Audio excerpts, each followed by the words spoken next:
चलिए, how to manage current affairs for prelims. अब यहीं पर देखते हैं कि how to manage current affairs for prelims, इसकी बात करते हैं कि इसको किस तरह से आप देखेंगे, ठीक है ना। तो इस वीडियो में सबसे इंपॉर्टेंट चीज है कि करंट अफेयर्स को लेकर आप अक्सर कंफ्यूजन में रहते हैं, ठीक है ना। करंट अफेयर्स को लेकर आप अक्सर कंफ्यूजन में रहते हैं।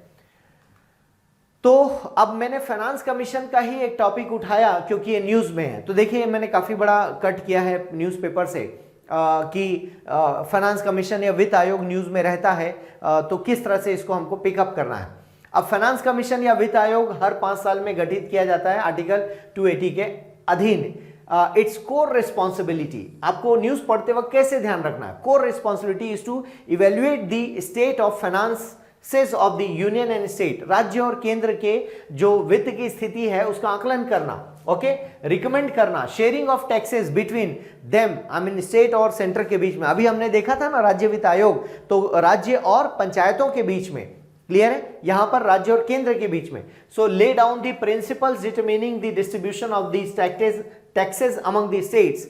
It's working is characterized by extensive and intensive consultation with all levels of government, thus strengthening the principle of cooperative federalism। Mains का कंटेंट यहां पर आपको दिखता है कि एक सहकारी जो संघवाद की बात हम करते हैं, सहकारी संघवाद, सहयोगी संघवाद की जब हम बात करते हैं और खासकर वित्तीय संघवाद की बात करते हैं, तो उसका कंटेंट यहां पर आपको दिखाई दे रहा है दोस्तों।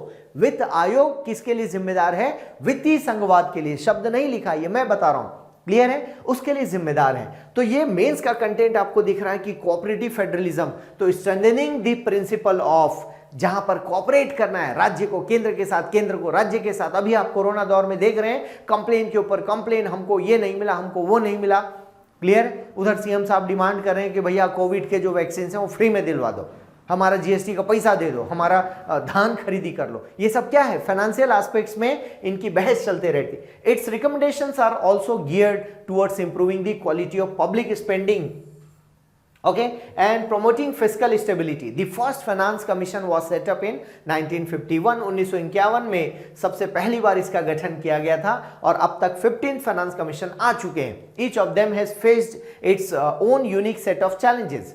अब बात आती है 15वें वित्त आयोग की। was constituted on 27, अब ये काम का है प्रीलिम्स के लिए, 27 नवंबर 2017 को इनको गठित किया गया था against the backdrop of the abolition of planning commission.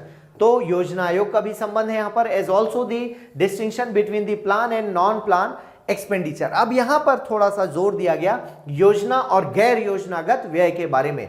And the introduction of the goods and service tax, GST भी आया उस दौर में। इनको कुछ नया करना पड़ेगा, which has fundamentally redefined federal fiscal relation. क्या बोला? जीएसटी ने दोनों के जो वित्तीय संबंध है, राजकोषीय संबंध है, संघीय राजकोषीय संबंधों को इसने पुनर्परिभाषित किया, ऐसा अंग्रेजी में लिखा है। दी टर्म्स ऑफ रेफरेंस, ये बहुत इंपॉर्टेंट होता है, हर कमीशन के लिए अलग अलग बनता है। तो इनके लिए क्या है देखते हैं, क्या क्या इनको रिकमेंड करना है। Monitorable performance criteria for important national flagship programmes, जो नेशनल फ्लैगशिप प्रोग्राम्स हैं उनकी परफॉर्मेंस के लिए क्राइटेरिया डिसाइड करना है। And examining the possibility of setting up of permanent non lapsable funding for India's defence needs, तो भारत के रक्षा आवश्यकताओं के लिए नॉन लैप्सेबल, जो कभी खत्म नहीं होगा, ऐसा फंड हमको अलॉट करके रखना है। The reorganization of the state of Jammu and Kashmir into 2 union territories, one of Jammu and Kashmir and one of Ladakh। तो ये हमारे नए केंद्र शासित प्रदेश हैं, इनके लिए फंड कहां से आएगा? On the whole, the Finance Commission faces new challenges in the process of the evolution of our federal polity। जो हमारी संघीय राज व्यवस्था है, clear? As an important constitutional entity, the Commission is committed to balancing competing claims and priorities among the 3 tiers of government। 3 tiers क्या है? National government, state government और local government, इन तीनों के बीच, ओके, इन क्रेडिबल मैनर। अब fact हमारे लिए important क्या है? एन के Singh, chairman of 15th finance commission. इनका कार्यकाल कार्यकाल नहीं होता है सच, रिपोर्ट सबमिट करने के बाद लगभग चीजें खत्म हो जाती है, लेकिन इनकी रिपोर्ट अगले 5 साल तक काम करती है। ये 6 साल तक इनका कार्यकाल देखा जा सकता है, अदरवाइज इनकी जो रिपोर्ट है वो 5 साल के लिए काम करती है। जैसे इनकी रिपोर्ट काम करेगी 21 से लेकर 25 तक इनकी रिपोर्ट काम करेगी। ओके, आगे और देखते हैं। Submitted its report to the prime minister. अब इन्होंने एक अच्छा डेट मैंने इसमें लिखना भूल गया हूं, मैं न्यूज़पेपर का ही है, मैं ये बताना चाह रहा हूं न्यूज़पेपर से आपको क्या लिखना चाहिए। तो मोदी जी को इन्होंने सबमिट किया report on the ratio in which tax is to be divided between. ये रेशियो इंपॉर्टेंट होता है। लास्ट जो वित्त आयोग थे 14 फाइनेंस कमीशन, उन्होंने 42% राज्यों को देने कहा था, इन साहब ने कुछ कम कर दिया है। The report title finance commission in Covid times. अब देखो ये इंपॉर्टेंट है ना, इस बार टाइटल भी अलग रहा। Will be submitted to finance minister. The commission is a constitutional body that gives suggestion on central state financial relations. The commission submitted 2 reports. Okay, 2 इन्होंने प्रतिवेदन दिया है। The first report consisted of recommendations for the financial year 2021, इसके लिए दिया है, and the final with recommendations for 21-26। तो इस तरह से 2 report. While the previous commission had recommended states be given 42%, जो मैंने अभी बताया 15 फाइनेंस कमीशन ने 2021 के लिए 41% कहा है, इतना दिया जाना चाहिए। कोरोना दौर में सरकार की आय कम हुई है।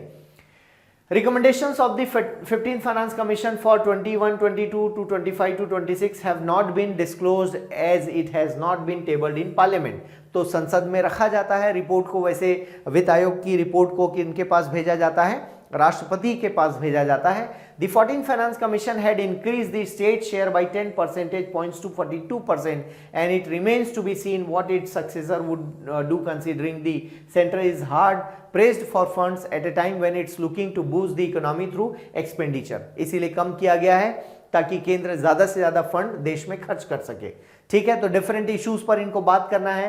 Vertical and horizontal tax devolution, local government grants, disaster management grant. It also asked to examine and recommended performance incentives for states in many areas. अब देखिए ये एक नए तरीके का power sector, adoption of direct benefit transfer, solid waste management etcetera. मतलब states को ये एक, मोदी जी जब आए तो उन्होंने एक शब्द दिया था प्रतियोगी संघवाद, कॉम्पिटिटिव फेडरलिज्म, और वहां से ये निकल कर आता है कि राज्यों को हम पैसा किन मामलों पर देंगे, जब वो परफॉर्म करेंगे तो इसमें राजनीतिक भेदभाव खत्म हो जाएगा, ऐसा थ्योरी में माना जा सकता है। क्लियर है? इससे क्या होगा कि राज्यों को स्वस्थ आधार पर, हेल्दी मैनर पर उनको पैसा दिया जाएगा। आप परफॉर्म कीजिए और पैसा लीजिए। जैसे स्वच्छता सर्वे है, तो इसी को हम लोग क्या कहते हैं, कॉम्पिटिटिव फेडरलिज्म कहते हैं। The commission was also asked to examine whether a separate mechanism for funding of defense and internal security ought to be set up, and if so how such mechanism could be operationalized. तो दोस्तों इस तरह से finance commission में ये बारीकियां थी जो मैं समझाना चाह रहा था। अब हम दूसरे टॉपिक की ओर चलते हैं जहां पर हम चार्ट फॉर्मेट में इसको देखेंगे। ठीक है, current affairs in chart form. अब देखिए चार्ट फॉर्म का मतलब क्या होता है कि मैंने एक टेबल बनाया और ये एक्सरसाइज का टेबल है, इस तरह से आप भी बना सकते हैं। ठीक है, जो अक्सर मैं कहता हूं कि करंट अफेयर्स को चार्ट फॉर्मेट में पढ़िए। कोई भी चीज है, जैसे मान लो फेमस व्यक्तियों की मृत्यु हुई है, उनको एक जगह कर लीजिए। एक्सरसाइज मतलब ये डिफेंस के एक्सरसाइज है, ये नेवी का एक्सरसाइज है, मतलब डिफेंस, नेवी, एयरफोर्स किसी का भी होता है तो उसको एक जगह कर लीजिए। ऐसे कई नाम आपको दिखाई देंगे, मैंने सैंपल के तौर पर इन 2 को उठाया है। कैटेगरी मल्टीलैटरल नेवल एक्सरसाइज है, नौसेना का ऑब्वियसली समुद्र में है, तो Arabian sea off the coast Visakhapatnam ये जगह पर हुआ यहाँ पर। ठीक है ना, और इंडिया ऑस्ट्रेलिया मतलब कौन कौन से देश थे, तो क्वाड कंट्रीज भी कहा जाता है इनको IR में, और 4 देशों का एक पार्टिसिपेशन है। Australia join the war games for the first time since, अब कुछ स्पेशल है तो उसके लिए और column. In the backdrop of कोविड-19 it was conducted in a non contact at sea only format. तो ये भी कुछ स्पेशल बात है। आई मीन हर एक्सरसाइज में कुछ ना कुछ विशेष बात है, उसको ध्यान में रखना है। फेज 1 ऑफ दी 24th, ये 2 फेज में हुआ था, तो 3 से 6 चला था नवंबर में, और बाद में ये 17 से 20 चला था नवंबर में। अरेबियन सी, ठीक है ना, बे ऑफ बंगाल आप देख सकते हैं, और अरेबियन सी। तो इस तरह से आपके लिए इंपॉर्टेंट है, फैक्ट्स याद रखना। अब इसमें इससे ज़्यादा न्यूज़ में कुछ है नहीं, तो ये एक जगह आ गया, ज़्यादा लिखने की भी ज़रूरत नहीं है। कॉर्पेट कहा गया, इंडिया थाईलैंड कोऑर्डिनेटेड पेट्रोल इसका फुल फॉर्म है। क्लियर है। अंडमान सी में close to the strategic state of Malacca, आप जानते हैं मलक्का जल संधि या स्टेट ऑफ मलक्का कहा जाता है, जहां से अंतरराष्ट्रीय ऑयल टैंकर गुजरते हैं, वो वाला हिस्सा है। India and Thailand have been carrying out corporate along their international maritime boundary line twice a year since 2005 with the aim of keeping this vital part of the Indian Ocean safe and secure for commercial shipping and international trade. Clear है। तो इस तरह से chart बनाकर पढ़िए दोस्तों, आप अलग अलग टॉपिक के चार्ट हो सकते हैं। एक और मैंने लिया है स्पोर्ट्स इवेंट का, ओलंपिक होने जा रहा था 20 में, लेकिन कोविड ने पोस्टपोन करा दिया, तो अब ये 21 में होगा। किस साल होगा, तो ये कंट्री कहां, सिटी लिख सकते हैं, उसके बारे में remarks. The country will host it's 4th games, मतलब इससे पहले भी वहां जापान में हो चुका है। और भी जानकारी आप इकट्ठी कर सकते हैं, मैंने तो कम ही किया है। क्लियर है। तो इस तर्ज पर आप चीजों को देख सकते हैं दोस्तों, और स्पोर्ट्स इवेंट्स के जितने भी इवेंट्स हैं उनके नाम लिख सकते हैं और मंथ ईयर बना सकते हैं, कंट्री है ना, सिटी।